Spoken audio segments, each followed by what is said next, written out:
Hi, awesome people. Welcome to our Pets Academic channel.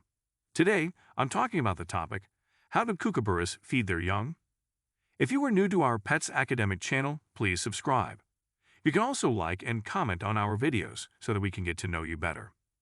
Consider reading the full in-depth blog post I have written on this topic. You can find it by going to the link in the description. So, let's dive in. Kookaburras feed their young by bringing them food from their surrounding environment.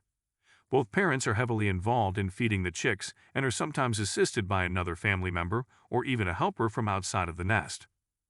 How do kookaburras take care of their eggs? Kookaburras take care of their eggs in a variety of ways. The parents will begin nesting shortly before the first eggs are laid to prepare a warm and safe place for them. To incubate the eggs, both parents and extended family members take turns keeping them warm by sitting on them. It usually takes between 24 to 26 days for the eggs to hatch. The extended family will also help with catching prey, defending, and feeding the young. It usually takes another 3 to 5 days for the chicks to fledge and leave the nest.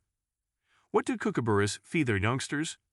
Baby kookaburras are fed a diet of soft invertebrates and insects. Common foods include earthworms, crickets, grasshoppers, cicadas, and beetles. This provides them with the energy and nutrition they need to grow and develop into healthy adults.